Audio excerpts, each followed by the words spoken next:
दोस्तों नमस्कार, मैं अंजनी कुमार अपने YouTube channel talk with V में एक बार पुनः उपस्थित हूं।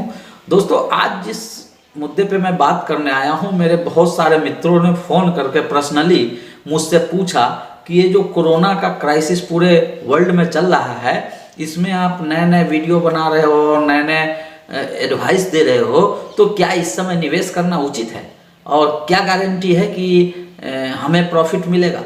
दोस्तों इसी से जुड़ी हुई जानकारी मैं लेके आया हूं और मैं अपना विचार से आप लोगों को अवगत कराऊंगा। बाकी आप लोगों के पास भी विवेक है, बहुत बड़े बड़े एक्सपर्ट हैं, लेकिन आप कंपेयर जरूर करिएगा और इसके लिए ज़रूरी है कि आप मेरे वीडियो को शुरू से लेकर अंत तक देखें और अपना विचार जरूर व्यक्त करें कि आप क्या मेरे विचार से सहमत हैं, असहमत हैं। दोस्तों इसके साथ मैं पुनः नए दोस्त जो अभी देख रहे होंगे वीडियो, उनसे निवेदन करूंगा कि वो मेरे चैनल को सब्सक्राइब कर लें, बेल आइकन को भी दबा दें ताकि समय से उनको नोटिफिकेशन मिल सके और समय से मेरे वीडियो उन तक पहुंच सके।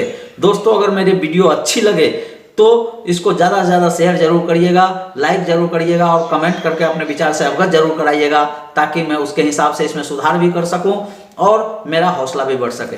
दोस्तों इसी के साथ मैं आपको बताऊं कि अभी जो कोरोना का प्रॉब्लम चल रहा है वो लगभग सभी देशों में है और लगभग सभी देश लॉकडाउन में चल रहे हैं, कुछ देशों को छोड़ के। चाइना तो बिल्कुल लॉकडाउन से बाहर हो गया है। चूँकि मेरा अपना मत है कि चाइना ने वायरस बनाई है, चूँकि ऐसा संभव नहीं है कि उसके एक शहर से दूसरे शहर पहुंच नहीं पाया और पूरे वर्ल्ड में चाइना कोरोना वायरस पहुंच गया। ये बहुत बड़ा प्रश्न खड़ा करता है। या तो उसको सब कुछ मालूम था, उसने समय से बताया नहीं, और मालूम इतनी जल्दी वो कैसे डिटेक्ट कर पाया और सब कुछ कैसे जान पाया, यह अपने आप में बहुत बड़ा प्रश्न है। दोस्तों अब बात करते हैं, फालतू बात ना करते हुए बात करते हैं इकोनॉमी की। दोस्त जो इकोनॉमी होती है वो कैसे चलती है? इकोनॉमी चलाने के लिए सबसे बड़ा चीज जो होता है वो इंडस्ट्रीज होता है। इंडस्ट्री अगर रन करती है तो उससे क्या क्या बेनिफिटेड होते हैं? पहला तो एम्प्लॉयमेंट जनरेट होता है और सैकड़ों हजारों लाखों आदमी के हाथ में पैसे मिलते हैं। फिर कंपनी जो बेचती है मार्केट में, उससे जो इनकम होता है, जो सेल्स होता है, उसका जो इनकम होता है, उसके हिसाब से कंपनी भारी भरकम टैक्स भारत सरकार को देती है। और जिन लोगों को वो पैसे दे रही है सैलरी के रूप में, इंसेंटिव के रूप में, वो लोग भी मार्केट से पैसे के हिसाब से खरीदारी करते हैं, टीवी, फ्रिज, कूलर वगैरह वगैरह। फिर उस पर भी गवर्नमेंट ऑफ इंडिया को टैक्स मिलता है और प्रॉफिट कंपनी को मिलता है ताकि कंपनी फिर से दोबारा से वो अपने आप को सर्वाइव करके जनरेट कर सके। तो इस तरह से पूरी इकोनॉमी चलती है। मतलब सबसे पहले कंपनी को ले लीजिए, कंपनी दो तरफ पैसे दे रही है, एक तरफ टैक्स के रूप में गवर्नमेंट ऑफ इंडिया को दे रही है, दूसरे तरफ सैलरी के रूप में एम्प्लॉय को दे रही है। कंपनी को कैसे? कंपनी बैंक से लोन ले रही है, उस लोन को एक्सिक्यूट करके प्रॉफिट खुद कमा रही है, प्लस सैलरी और टैक्स के रूप में दे रही है। अब कोरोना के कारण क्या हुआ? कोरोना के कारण सारी कंपनियां बंद हो गई तो कुछ फिक्स्ड कॉस्ट होते हैं हर कंपनी के। जैसे किसी कंपनी ने कोई कंपनी खोली होगी तो उसका लैंड और बिल्डिंग का कुछ रेंट होगा, या तो उसका अपना होगा तो भी उसने पैसा लोन पे लेके खरीदा होगा या अपने पैसे से खरीदा होगा या रेंट पे करती होगी। तो कंपनी चले या ना चले उसको रेंट देना है। कुछ बिजली के फिक्स्ड कॉस्ट हैं, उनको भी देना है। और कंपनी ऐसा संभव नहीं है कि 100% एम्प्लॉय को कह दे कि मैं तुम्हें पैसा नहीं दूंगा 3 महीना, क्योंकि कंपनी नहीं चली है तो सारे मजदूर चले जाएंगे, कंपनी बंद हो जाएगी, बर्बाद हो जाएगी।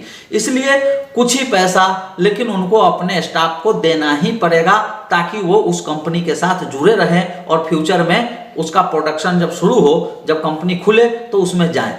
तो वो खर्च भी हो गई। अब खर्च फिक्स्ड कॉस्ट जो है, बिजली का फिक्स्ड कॉस्ट हो गया, रेंट का हो गया, वाटर का हो गया और एम्प्लॉइज कॉस्ट हो गए। इसमें फिक्स्ड कॉस्ट कंपनी को देना है, प्रोडक्शन हो गया जीरो। इस बीच में जो बैंक का लोन है, कोई ऐसी कंपनियां नहीं है, लगभग कुछ कंपनी को छोड़ के जो लोन नहीं लेती है। मैक्सिमम कंपनी लोन लेती है, कुछ खुशकिस्मत कंपनी होती है जो डेट फ्री हो गई है। तो जो कंपनी लोन ले रखी है, बैंक उसका इंटरेस्ट लिए बगैर मानेंगे नहीं, तो वो उन पे बर्डन हो गया। एक तो इन खर्चे, आमदनी खत्म हो गई और खर्चे 3-4 हो गए, इंटरेस्ट का खर्चा हो गया, एम्प्लॉय खर्चा हो गया, रेंट खर्चा हो गया और बिजली का फिक्स्ड कॉस्ट होता है वो खर्चा हो गया। तो इस तरीके से खर्च हो गए। अब इसका नतीजा है कि अगर ये स्थिति 2-3 महीना 4 महीना चलती है तो सबसे पहले तो कंपनी स्टार्ट होने में ही प्रॉब्लम होगी। क्यों? क्योंकि रॉ मटेरियल आना है, जो एम्प्लॉय अपने घर चले गए या कहीं चले गए उनको फिर समायोजित करना है, सब डरेंगे, जाएंगे नहीं, बहुत सारी चीज़ें होंगी। फिर वो सब चले भी गए, फिर कंपनी किसी तरीके से प्रोडक्शन शुरू करेगी। चूंकि ये भयावह मंजर सभी परिवार के लिए भयावह है, क्योंकि जो मिडिल क्लास फैमिली है और लोअर क्लास फैमिली है उनके हाथ में इंडिया में पैसे बहुत ज़्यादा नहीं हैं।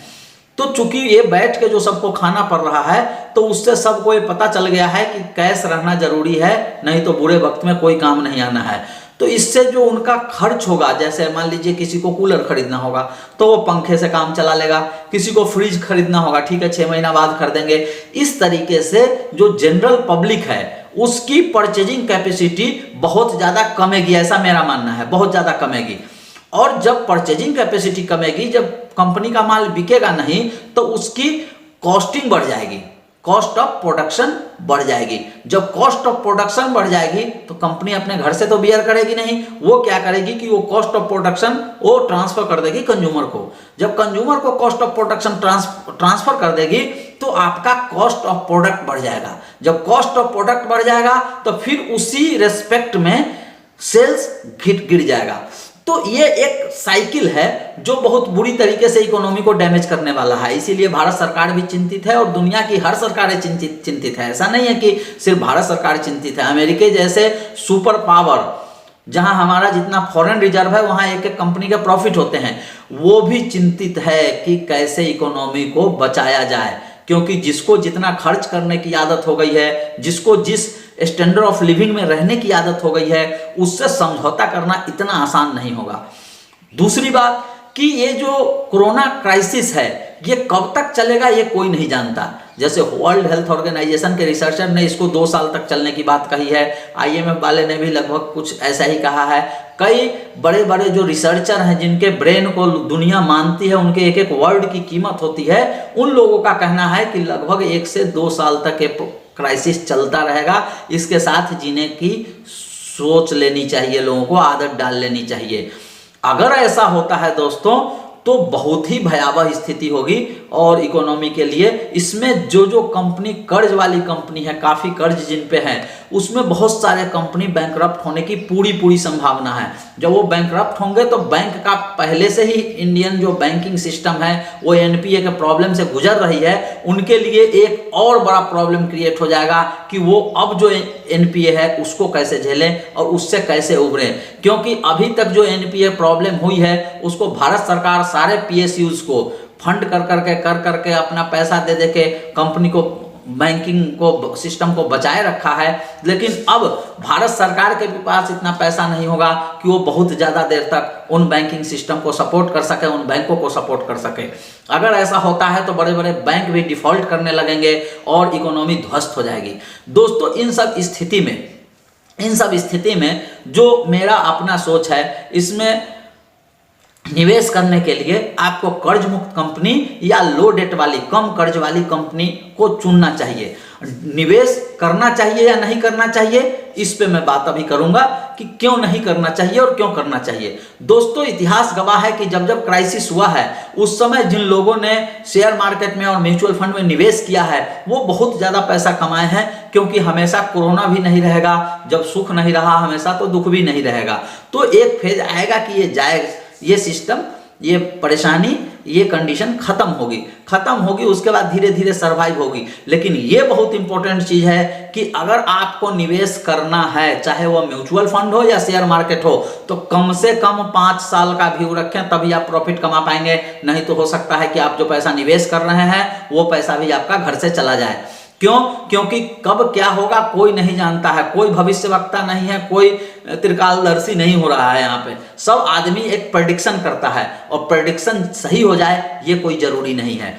अगर आज जो मार्केट गिरी हुई है ये आपको अपॉर्चुनिटी दे रही है, लेकिन अपॉर्चुनिटी किसके लिए है? जो लॉन्ग टर्म निवेश करते हैं, म्यूचुअल फंड में भी या शेयर मार्केट में भी। आप आज जो पैसे लगा रहे हैं ठीक है, आज आपको जैसे एकदम बॉटम में आपने पकड़ लिया कोई शेयर और आपको 15 दिन में ही 50% का रिटर्न मिल गया। मेरे बहुत सारे शेयर में, लगभग मेरे 12 शेयर में 20% से ऊपर का रिटर्न है और लगभग 6 शेयर में 40% के आसपास रिटर्न दिया within 1 week, within 2 week. लेकिन इसका मतलब नहीं है कि वो सब शेयर में देगा और ऐसी सिचुएशन बनी रहेगी, ऐसा संभव नहीं है। क्यों? क्योंकि फंडामेंटल्स में कोई चेंजेस नहीं हुई है। कोरोना अभी भी है, कंटिन्यू बढ़ रहा है। फॉरेन कंपनी में, जिस अमेरिका में सबसे ज्यादा इंडिया एक्सपोर्ट करता है, वहां 13 लाख के आसपास लोग कोरोना संक्रमित है। क्या हालत है उस देश की, आप समझिए। तो जब वहां आदमी ही नहीं रहेगा, सारे लोग त्रस्त हैं, तो आप कैसे उसको बेच पाएंगे? समस्या है, मार्केट आपके पास नहीं रह पाएगा। और जिसके पास मार्केट में आप जाएंगे भी तो खरीदेगा नहीं, क्योंकि उसको भय है कि खर्चे को, पैसे को बचा के रखो, क्यों कल कोई कौन मुसीबत आ जाए। दूसरा बात है, इस कोरोना क्राइसिस में जो सबसे ज़्यादा फंडिंग इंडिया में भी होने वाली है, जो सबसे ज़्यादा खर्च लोग करेंगे अगर बुद्धिमान होंगे तो वो करेंगे इंश्योरेंस पे। इंश्योरेंस, इस कोरोना ने सबको बता दिया कि इंश्योरेंस कितना जरूरी है, क्योंकि एक ही व्यक्ति अगर किसी परिवार में है और उसको कुछ हो जाता है तो उस परिवार का क्या हालत होगा, आप समझ सकते हैं। तो ऐसे केस में इंश्योरेंस सेक्टर एक बहुत ही बढ़िया सेक्टर है और उसमें आपको निवेश करना चाहिए। फिर मैं वही कहूँगा कि निवेश, इतनी चीज़ें जो मैं बताया, उसमें जिसको कम ज्ञान हो, जो शेयर मार्केट को ट्रैक नहीं कर सकता हो, जो हम जो बोलते हैं वो सब समझ में नहीं आ रही है उनको हमेशा म्यूचुअल फंड के थ्रू ही जाना चाहिए। लेकिन जाना म्यूचुअल फंड या शेयर मार्केट में चाहिए जरूर। क्यों? क्योंकि यही दोनों सेक्टर है जो कम पैसा भी, 500 रुपये भी आप निवेश कर सकते हैं और 5 लाख भी निवेश कर सकते हैं। अगर प्रॉपर्टी में आपको निवेश करना है तो एक मोटा रकम चाहिए, तभी आप निवेश कर पाएंगे। लेकिन म्यूचुअल फंड आप 500 रुपये से शुरू कर सकते हैं, SIP कर सकते हैं, 1 टाइम कर सकते हैं। All are flexibility to be you. तो ऐसा है कि आप इन सब चीज को चिंतन करिए, और अगर आपके पास लॉन्ग टर्म के लिए पैसा है निवेश करने के लिए, तो आप थोड़ा थोड़ा खरीदारी जरूर करिए, ये मेरा कहना है। क्यों? क्योंकि वक्त हमेशा नहीं आता है। फिर यही मार्केट आज सब आपको डरा रहा होगा कि मत खरीदो मत खरीदो मत खरीदो, और कल के डेट में यही जब फिर 20-40 हजार हो जाएगा सेंसेक्स, उस समय सब कहेगा खरीदो खरीदो खरीदो। एक्चुअल में वो टाइम प्रॉफिट बुकिंग का होगा। Right time to enter, right time to exit, हमेशा याद रखिए। हमारे वीडियो देखते हैं और हमारी बातों को ध्यान से सुनते हैं, तो ये चीज हमेशा याद रखिए। शेयर मार्केट में ये बहुत इंपॉर्टेंट है, राइट टाइम टू इंटर। तो अभी जो है एंट्री का टाइम है। अच्छे अच्छे क्वालिटी स्टॉक, जिस पे डेट कम है, डेट नहीं है, जिसका बिजनेस मॉडल अच्छा है, जिसका फ्यूचर ब्राइट दिख रहा है, वो ऐसे में निवेश जरूर कीजिए आप। और जब सब लोग कहेंगे कि नहीं नहीं अब सब कुछ सही हो गया, कोरोना सब सही हो गया, उस समय एक्चुअल में प्रॉफिट बुकिंग का टाइम रहेगा। मैं बताऊंगा कब प्रॉफिट बुक करना है। लेकिन अभी जिसको भी पैसा है लॉन्ग टाइम के लिए, म्यूचुअल फंड और शेयर मार्केट में निवेश जरूर करें, लेकिन लॉन्ग टाइम के लिए करें, नहीं तो परेशानी हो सकती है। जो किराना का आइटम है, ग्रोसरी आइटम है, कंज्यूमर नीड्स हैं, वो सब कंपनी पे बहुत ज़्यादा असर नहीं पड़ेगा। वो ऐसे कंपनियों में निवेश करें, और निवेश करते समय एक चीज़ हमेशा ध्यान रखें कि वो स्टॉक सस्ता होना चाहिए, बहुत महंगा स्टॉक कभी ना खरीदें। अनाप शनाप जो ऑपरेटर रेट बढ़ा दे रहे हैं उस पर भी आप निवेश ना करें, क्योंकि वो उसमें आप ट्रैप में फंस सकते हैं। आप कई सालों के लिए आपकी पूंजी ब्लॉक हो सकती है या पैसे भी जा सकते हैं आपके। तो इस चीज़ का ध्यान रखें। और इसी के लिए विशेष रूप से मेरे कई दोस्तों ने फ़ोन करके पूछा और कई लोगों ने कहा, तो इस पर मैंने अपना विचार आप लोगों तक पहुंचाने का मन बनाया और आप लोगों तक पहुंचाया। इसी के साथ मैं आप लोगों से पुनः एक बार निवेदन करता हूं कि जो लोग मेरा वीडियो देख रहे हैं और अभी तक मेरे चैनल को सब्सक्राइब नहीं किए हैं, वो मेरे चैनल को सब्सक्राइब कर लें और बेल आइकन को भी दबा दें, ताकि आपको समय से मेरे वीडियो का नोटिफिकेशन मिल सके और समय से आप अपने ज्ञान को अपग्रेड कर सकें। दोस्तों, अगर मेरी वीडियो अच्छी लगी हो तो इसको ईमानदारी पूर्वक शेयर जरूर करिए और इसको लाइक जरूर करिए और कमेंट करके अपने विचार से मुझे जरूर अवगत कराइए। इसी के साथ मैं अपना बात समाप्त करता हूँ, आप लोगों से विदा लेता हूँ, फिर मिलता हूँ अगले वीडियो।